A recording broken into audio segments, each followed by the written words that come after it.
Alright, so we're going to start putting our suspension together. First thing we need to do is put the strut in.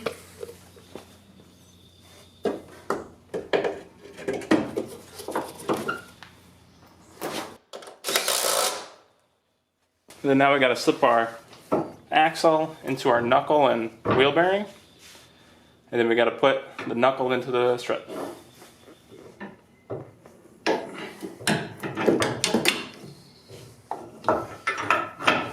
Gotta kind of slip all this together at the same time.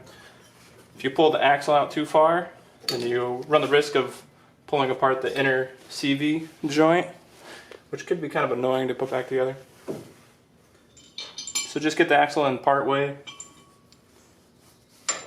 Start just kind of pulling the axle through.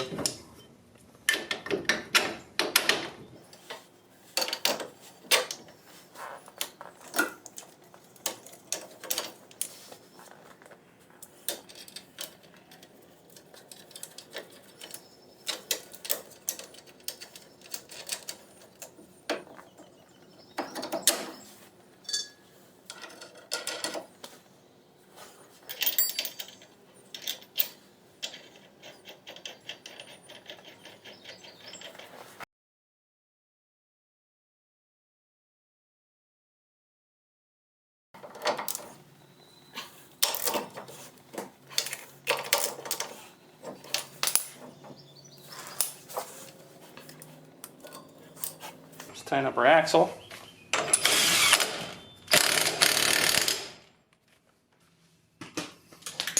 And lastly, get our brakes on.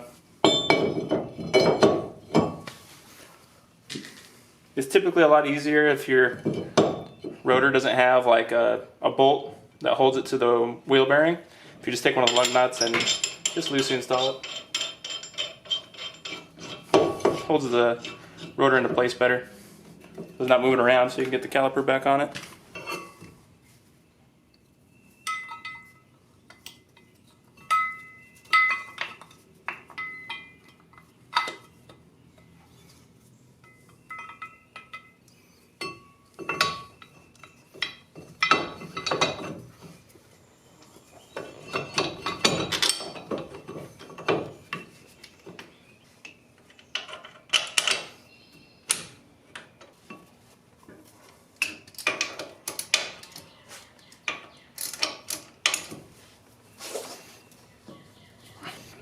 And that's it.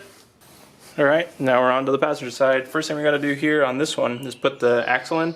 I took it out just because it's so long and I didn't want to be dangling when I had the cradle out. When you're putting an axle in, you have to be pretty careful not to pinch the transmission seal where the axle goes into. They do make an installer tool, but as long as you're really careful and put it in straight, it shouldn't be a problem.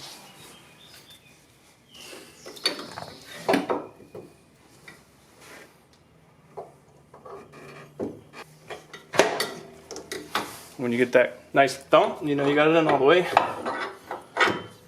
Alright, so same as the other side. We got to get the strut in there first. Then we'll try to smoothly put the axle and the knuckle all together. And there we have the suspension again. So we're back here in the engine bay. There are a couple of modifications we have to do, pretty simple. This is my coolant bleed pipe, and this is the coolant return off of the turbocharger. And I need to make these go together to where they fit here.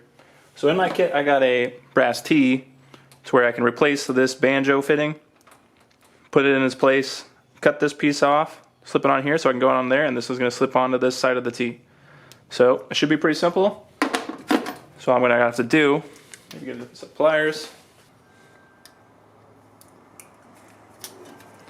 work this fitting off of here.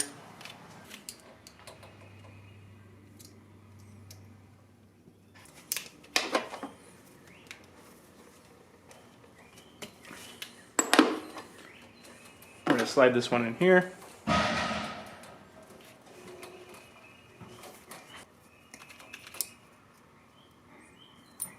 Alright, so we need to save a little bit on both of these ends. so we can have enough to connect to here and enough to connect to this guy. So I'm just going to go right around there, and that should be plenty.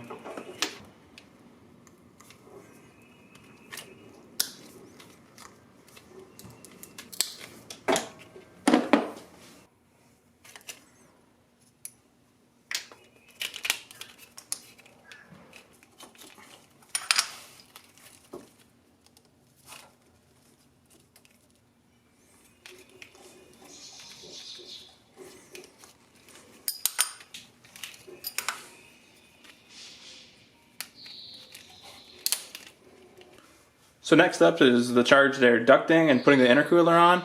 I'm going to put the radiator back in its place. The charged air ducting should be pretty easy to route around it.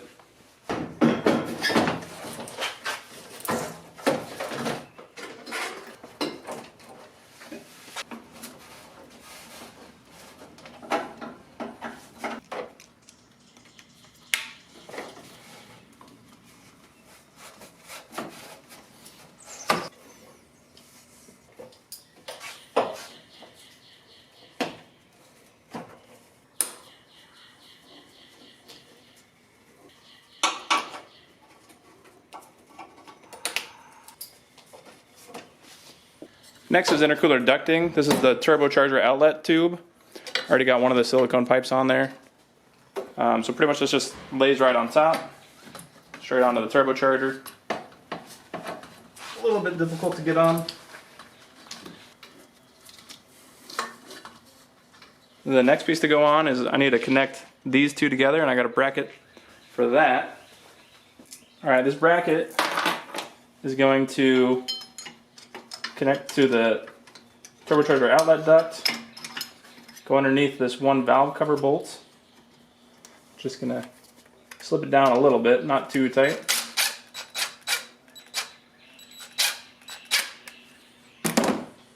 And we need to slip these bolts through.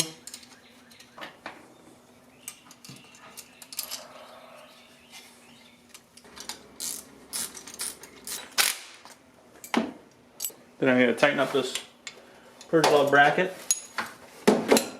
And the last piece is to actually connect the turbocharger outlet duct to this bracket. Alright, I actually had to switch these bolts around because I couldn't get the upper bolt into place. But now, as you can see, the reason I put them in the other direction first is that I'm extremely close to my fuel rail pipe, to the point where it is literally touching. So I think, unfortunately, I'm just going to have to put the slightest little bend into it to make it so I can actually plug this in. So that should be good. Make that tiny little bit of clearance. Let's put in our last piece.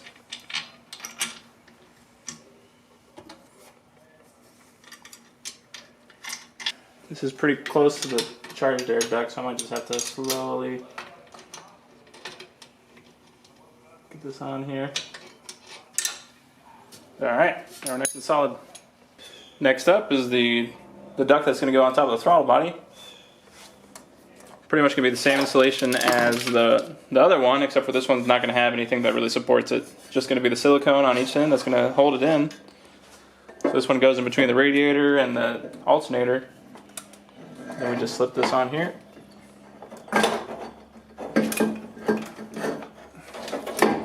Go straight on the throttle body. And that's that. Alright, next up we need to do some trimming for our intercooler. The way it mounts is going to actually be bolted to the bumper bar, but it's going to be underneath this section right here. So this corner right here is going to have to go. So I'm just going to mark it and then grind it off.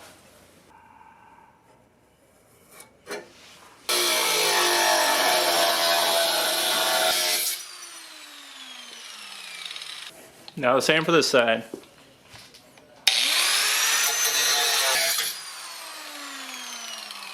Alright, this is being really dumb.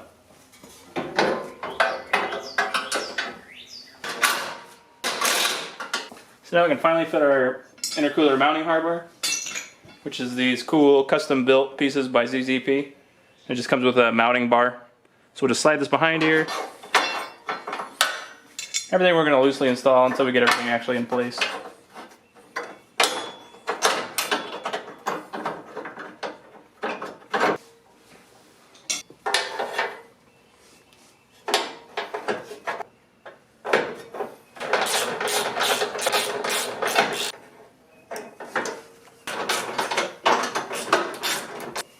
And then finally the intercooler.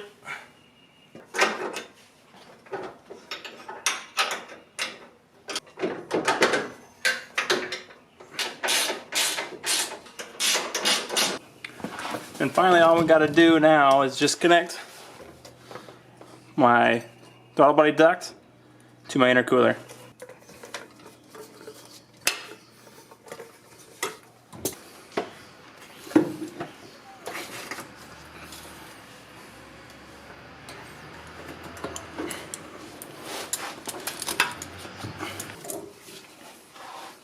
Alright, we're down to the last couple of things left to do. We gotta run our PCV pipe, we gotta run our wastegate control pipe, and we gotta run our bypass pipe. And after that, it's pretty much ready to run. So first off, we're gonna run our bypass pipe. It's actually a really convenient piece they made here. All it's gonna do is replace our existing evap pipe, connect to our purge solenoid on this end, and this end's gonna run to the back of the turbo and connect to the bypass port.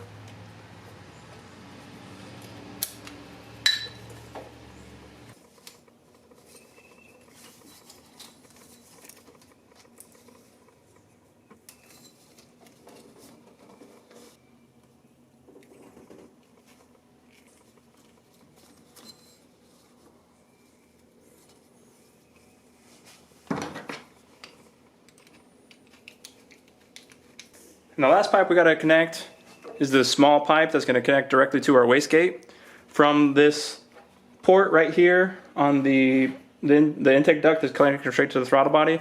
This is going to pretty much turn the wastegate on and let the exhaust bypass anytime we're over 6 psi.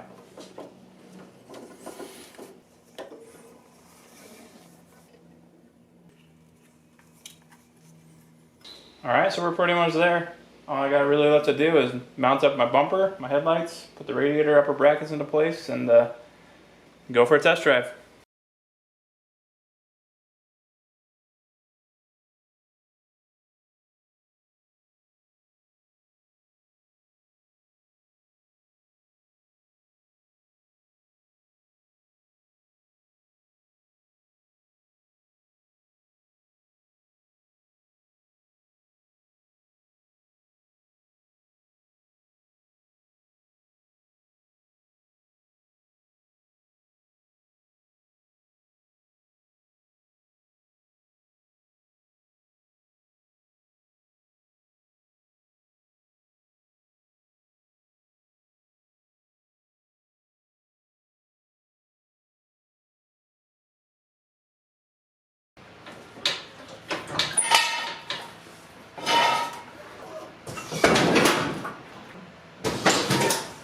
Alright, so we're finally to the end of the turbocharger installation, and part of the installation we got to put a different exhaust on it because the downpipe with the kit for the turbocharger is a 3-inch exhaust, and that comes with a different flange that doesn't mate up with my stock exhaust. So I was going to build an exhaust, but it's just a lot easier, and I just want to get the ball rolling. So I bought, once again, another kit from ZZP, just this 3-inch Cobalt catback exhaust, so we're just going to put that on. So there's so many cobwebs, it's crazy. Alright, to get the exhaust off, we're probably going to have to cut it into pieces. But the first thing we got to do is get these rubber vibration isolators out of the way. So just kind of got to force them off of there.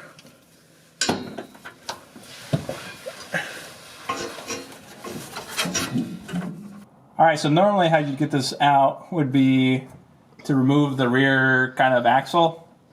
But that would be a little difficult on jack stands, so I'm just going to cut it right here. Then I'll slip out the back half and then the front half.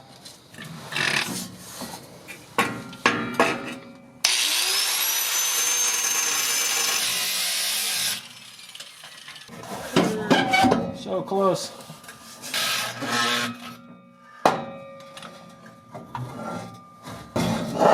Oh! Sorry, honey. Baby. Oh, yeah. Yeah.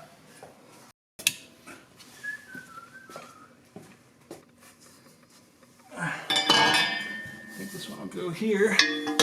Alright, so now we're going to be putting this thing together.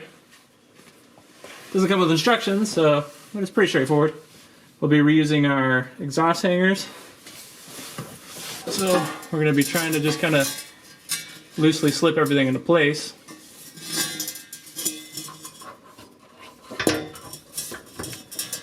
Oh, stuck.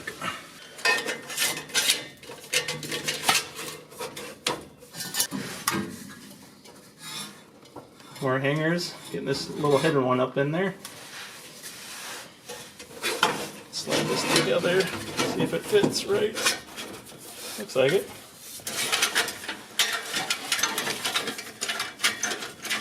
I'm just pretty much putting everything finger tight, just so we can get the alignment all correct later on once we get it all slipped together. I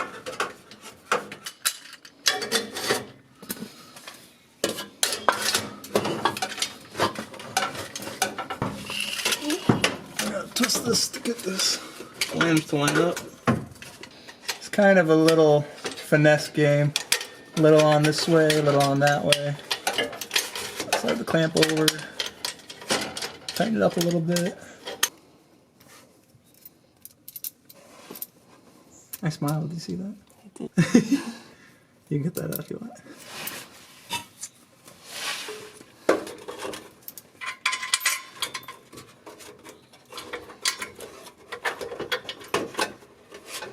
Oh gosh.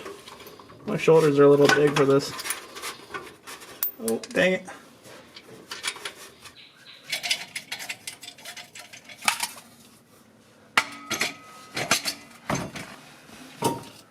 Alright, and we just tighten everything up. Ow.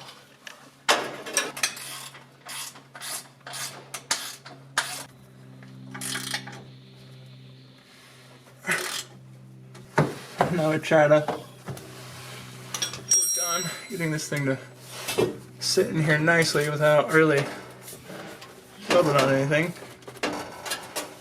Alright, that's pretty tucked up in there, so I'm going to get the bolts how I want it to be. And let's go like that so I can get to the actual bolts itself. Alright.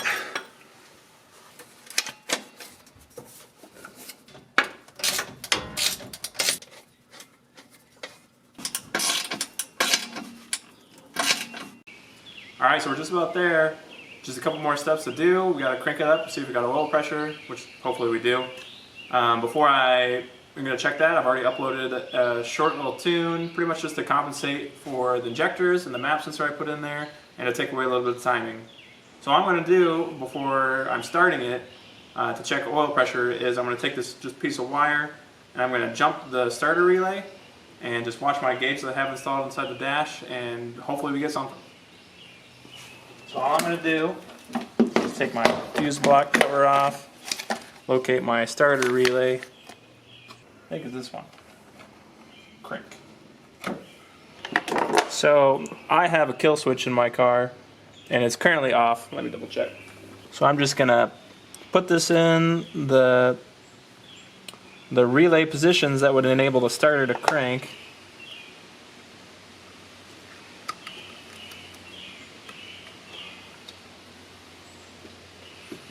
Then I'm going to go make sure I'm in neutral so we don't randomly start cranking it forward. Alright, so this car's got a kill switch installed on it. So even though I have the relay jumped, it's not actually cranking the engine like it should be. So it's up here, and all I got to do is put it into the on position. And on this gauge, if we're going to build oil pressure, we'll see it start going above, you know, like 10. Hopefully we're going to get up in the 30s. So let's try that out.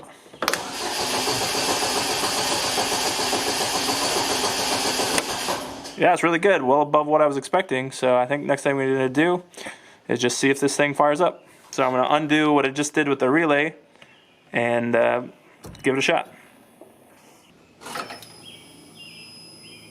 Fuel pressure. Wait for my air-fuel ratio sensor to heat up real quick. Alright, here we go. Start up number 1. Alright,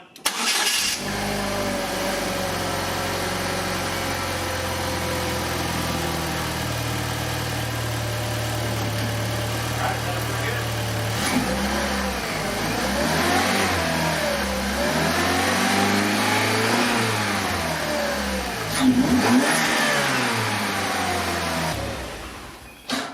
thing sounds awesome. I'm gonna check a few fuel levels, and then we might take it on our first test drive before I really get to tune it.